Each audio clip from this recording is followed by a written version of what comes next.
Assalamualaikum everyone. So in this video we are going to do the colonic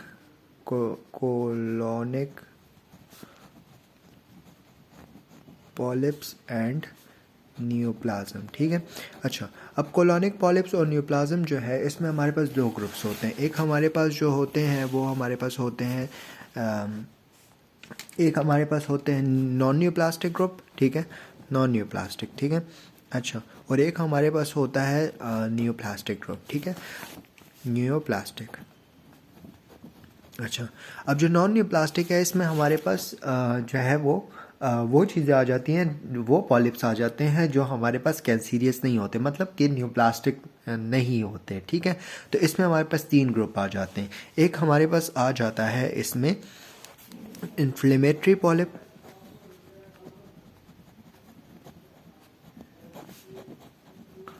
ठीक है, एक inflammatory polyp है. एक हमारे पास है इसमें हमार्टोमेटस पॉलिप, और एक हमारे पास इसमें आ जाता है हाइपरप्लास्टिक पॉलिप. ठीक है. ठीक है. अच्छा, और जो न्यूप्लास्टिक है इसमें हमारे पास दो ग्रुप आ जाते हैं. एक बिनाइन आ जाता है. ठीक है, और एक इसमें मैलिग्नेंट आ जाता है. ठीक है. अब जो बिनाइन होता है इसमें हमारे पास एडिनोमा आ जाता है, और जो मैलिग्नेंट है इसमें हमारे पास एडिनो कार्सिनोमा आ जाता है. ठीक है. अच्छा जी, अब हम लोग सबसे पहले हमारे पास आते हैं हम लोग नॉन न्यूप्लास्टिक. ठीक है. सबसे पहले क्वेश्चन अराइज होता है कि पॉलिप क्या होता है. पॉलिप जो होता है ना हमारे पास, फॉर एग्जांपल ये हमारे पास कोई सरफेस है. ठीक है, सरफेस से हमारे पास जो है ना डिफरेंट हमारे पास वो निकले. ठीक है, बल्ब भी कह सकते हैं, या हमारे पास ब्लैब. ठीक है, बल्ब या ब्लैब निकले. ठीक है, जो म्यूकोजा से लाइंड है. ठीक है, और ये हमारे पास सिसाइल भी हो सकता है. ठीक है, और पेडंकुलेटेड भी हो सकता है. सिसाइल मतलब कि उसमें उसकी ऐसे करके मतलब बिल्कुल डायरेक्टली अटैच होता है. पेडंकुलेटेड मतलब कि पेडंगल के साथ अटैच होता है. ठीक है. अब हम सबसे पहले हमारे पास आते हैं इन्फ्लेमेटरी पॉलिप पे. ठीक है, इन्फ्लेमेटरी पॉलिप जैसे कि नेम से इंडिकेट हो रहा है, इसमें हमारे पास इन्फ्लेमेशन होगी. ठीक है, जैसे मैंने यहाँ पे लिखा हुआ है. ठीक है, I hope that's visible. Wait a second. अच्छा, सबसे पहले हम आते हैं इन्फ्लेमेटरी पॉलिप पे. ठीक है, इन्फ्लेमेटरी पॉलिप पे हमारे पास सबसे पहले हमारे पास देखो इसमें क्या होता है कि हमारे पास जेनेटिकल कोई एबनॉर्मेलिटी होती है. ठीक है, जिसकी वजह से क्या होता है कि जो हमारे पास ये रेक्टम और एनस के बीच में जो स्पिंटर होता है ना. ठीक है, जैसे हमारे पास यहाँ पे दिख भी रहा है. For example this is the rectum and this is the anus. ठीक है, तो इसके बीच में जो स्पिंटर होता है ना ये प्रॉपर्ली रिलैक्स नहीं कर पाता. जब ये प्रॉपर्ली रिलैक्स नहीं कर पाता ना तो उसकी वजह से क्या होता है कि हमारे पास जो फीसेस होते हैं ना वो यहाँ पे आके स्टक करते हैं. ठीक है, मतलब जोर बंदा लगाता है तो फीसेस ऑब्वियसली स्पिंटर पे जोर पड़ेगा. स्पिंटर जो होंगे वो हमारे पास उसकी अल्सरेशन होगी, फिर हीलिंग होगी, फिर अल्सरेशन होगी, फिर हीलिंग होगी. इसकी वजह से इन्फ्लेमेशन हो जाएगी और एक पॉलिप बन जाएगा जिसको हम इन्फ्लेमेटरी पॉलिप कहते हैं. ठीक है.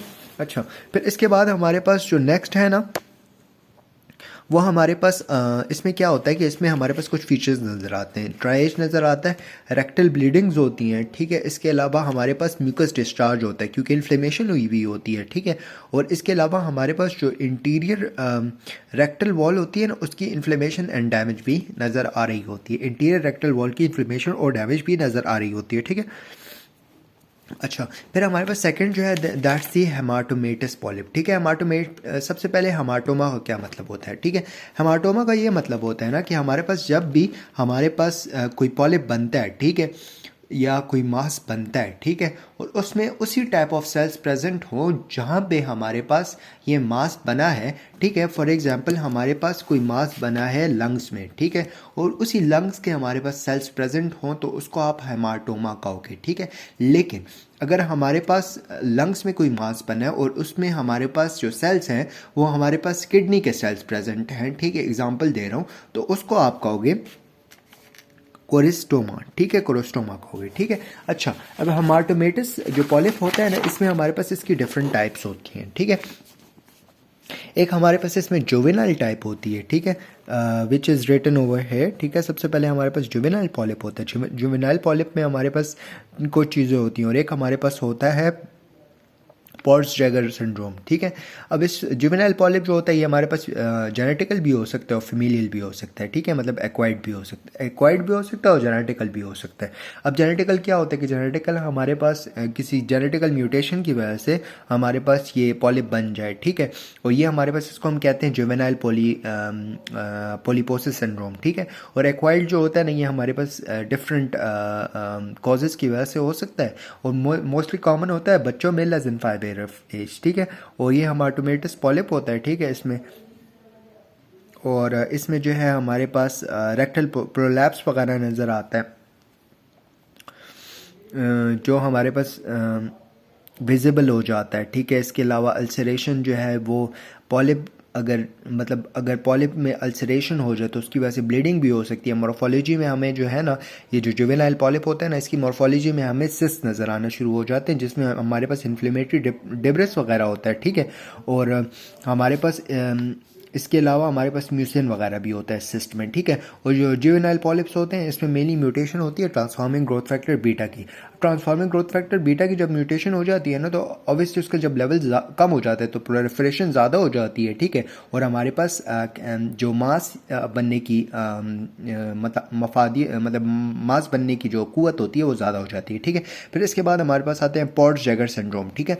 अब पॉर्स जैगर सिंड्रोम में क्या होता है कि हमारे पास जो पॉलिप बनता है ना बिकॉज ऑफ जो हेमाटोमेटस पॉलिप होता है ना तो ये हमारे पास बिकॉज ऑफ द म्यूटेशन बनता है, ठीक है। और मल्टीपल ऑर्गन्स इसमें इन्वॉल्व होते हैं। पहले स्मॉल इंटेस्टाइन होता है, फिर हमारे पास कोलोन होता है, फिर हमारे पास स्टमक होता है, ठीक है। इसके अलावा हमारे पास हाइपर पिगमेंटेशन ऑफ स्किन और म्यूकोजा वगैरह भी इसमें ये पॉर्स जैगर सिंड्रोम में नज़र आता है, ठीक है। इसमें म्यूटेशन होती है एल के बी1 और STK11 जीन की जो है म्यूटेशन होती है जिसकी वजह से ट्यूमर सप्रेसर जीन का लेवल कम हो जाता है। अल्टीमेटली हमारे पास मास बनने की कुवत जो होती है वो ज़्यादा हो जाती है, ठीक है। अच्छा, अब मॉर्फोलॉजी में इसमें क्या होता है, मॉर्फोलॉजी में हमारे पास डिफरेंट हमें network of tumours network of tissue नज़र आते हैं। नेटवर्क ऑफ टिश्यू में क्या होता है कि हमारे पास सेल ऑफ म्यूकोजा भी नज़र आते हैं, सेल ऑफ सब म्यूकोजा, हमारे पास स्मूथ मसल्स भी नज़र आ रहे होते हैं, ठीक है। इसकी मॉर्फोलॉजी के जो हमारे पास जो मास होता है ना उसमें ऑफ दैट एरिया, ठीक है। अच्छा जी, ये हमारे पास हो गया हेमाटोमेटस पॉलिप। अब हम लोग आते हैं हमारे पास जो वो है हाइपरप्लास्टिक पॉलिप पे, ठीक है। अब जो हाइपरप्लास्टिक पॉलिप होता है ना तो इसमें हमारे पास क्या होता है कि इसमें हमारे पास सेल्स का मेनली हाइपरप्लेजिया होता है, ठीक है। और हाइपरप्लेजिया होता रहता है और वो सेल जो होते हैं वो शेड नहीं करते, ठीक है, वो शेड भी नहीं करते, ठीक है। तो अल्टीमेटली क्या होता है कि हमारे पास एक मास लाइक बनना शुरू हो जाता है जिसको हम पॉलिप कहते हैं, ठीक है। अच्छा, अब हम लोग आते हैं न्यूप्लास्टिक वन पे, ठीक है। अब न्यूप्लास्टिक वन जो होते हैं इसमें हमारे पास मैंने बताया था कि बेनाइन होते हैं, मेलेग्नेंट होते हैं, ठीक है। बेनाइन इज एडिनोमा और मेलेग्नेंट वन जो है हमारे पास एडिनोकार्सिनोमा है, ठीक है। अच्छा, बेनाइन वाला इसी में कर लेंगे इस वीडियो में और मेलेग्नेंट वाला दूसरी वीडियो में करेंगे, ठीक है। बेनाइन में क्या होता है कि हमारे पास जो एडिनोमा है ना तो एडिनोमा में क्या होता है कि हमारे पास 3 टाइप ऑफ एडिनोमाज हो सकते हैं। ट्यूबुलर एडिनोमा होता है, एक हमारे पास विलस एडिनोमा होता है, एक ट्यूबुलो विलस एडिनोमा होता है, ठीक है। मॉर्फोलॉजी में क्या होता है, पेडंकुलेटेड भी हो सकता है, एसेसाइल भी हो सकता है, ठीक है। इसके अलावा हमारे पास वेलवेटी होता है, ठीक है। हमारे पास इसके अलावा एपिथेलियल डिस्प्लेजिया वगैरह इसमें नज़र आ रहा होता है, ठीक है। अच्छा, अब जो एडिनोमा है ना तो इसमें हमारे पास फीमेल सिंड्रोम आ जाते हैं। एक हमारे पास फैप आ जाता है, फीमेलियल एडिनोमेटस पॉलिपोसिस, ठीक है। फीमेलियल एडिनोमेटस पॉलिपोसिस, ठीक है। अब ये फीमेलियल एडिनोमेटस पॉलिपोसिस में हमारे पास म्यूटेशन होती है APC की, ठीक है। जब APC की म्यूटेशन हो जाती है तो ऑब्वियसली बीटा कैटेनिन रिलीज हो जाएगा और जब बीटा कैटेनिन रिलीज हो जाएगा तो अल्टीमेटली क्या होगा कि हमारे पास क्या होगा कि सेल की प्रोलिफरेशन ज़्यादा हो जाएगी और एपोप्टोसिस कम हो जाएगी और एपोप्टोसिस जब कम हो जाएगी तो ऑब्वियसली हमारे पास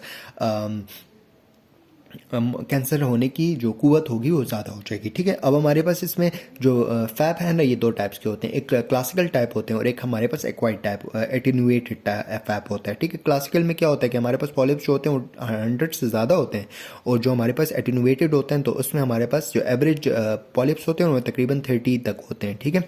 वो प्रॉक्सिमल पोर्शन में होते हैं, ठीक है। फिर इसके बाद हमारे पास जो फैब है ना, इसमें हमारे पास 2 चीज़ें और याद भी रखनी है, ठीक है। एक हमारे पास गार्डनर सिंड्रोम है और एक हमारे पास ट्रार्कट सिंड्रोम है, ठीक है। गार्डनर सिंड्रोम के लिए एक निमोनिक मैंने बनाया है, दैट्स दी फॉरेस्ट, ठीक है। मतलब गार्डन फॉरेस्ट एक ही चीज़ है ना। तो एक एफ से हमारे पास जो आएगा वो आएगा फैप आ जाएगा, ओ से हमारे पास जो होगा ऑस्टियोमा आ जाएगा, मतलब बोन का कैंसर हो जाएगा, ठीक है। आर ई से हमारे पास जो रेटिनल एपिथेलियम होता है उसके हमारे पास हाइपरट्रॉफी हो जाती है, ठीक है। और जो थर्ड हमारे पास है ना, ये हमारे पास एस टी है ना, तो एस टी से हमारे पास सुपर न्यूमररी टीथ होते हैं, मतलब टीथ का ज़्यादा काउंट होती है। फिर हमारे पास टार्कोट सिंड्रोम आ जाता है। टार्कोट सिंड्रोम में हमारे पास स्वैप होता है और हमारे पास सीएनएस के ट्यूमर्स आ जाते हैं, ठीक है। फिर हम लोग आते हैं hereditary non polyposis colonic cancer syndrome, ठीक है। अब hereditary non polyposis colonic cancer syndrome को हम लोग जो है ना लिंच सिंड्रोम भी कहते हैं, LYNCH, ठीक है। अब सिंड्रोम है तो मतलब मल्टीपल ऑर्गन इन्वॉल्व होंगे, स्किन भी इन्वॉल्व होगी, किडनी भी इन्वॉल्व होगी, GIT, ब्रेन, ओवरी, यूट्रस वगैरह, ठीक है। और इसमें मल्टीपल म्यूटेशन होती हैं। मेन जो म्यूटेशन होती है वो हमारे पास MLH1 की म्यूटेशन होती है, ठीक है। लेकिन इसके अलावा हमारे पास डिफरेंट और टाइप्स की म्यूटेशन हो जाती हैं, ठीक है। और बाकी जो है ना माइक्रोस्टिलेट इंस्टेबिलिटी और DNA में स्मैश रिपेयर सिस्टम में प्रॉब्लम होती है और बाकी और प्रॉब्लम्स हैं वो हम लोग कर लेंगे, ठीक है। अच्छा जी, that's it, we are done with the adenoma as well as the non-neoplastic polyps of the colon. Next video में हम लोग जो है वो करेंगे एडिनोकार्सिनोमा ऑफ द कोलन, ठीक है। थैंक यू, जज़ाकल्लाह खैर।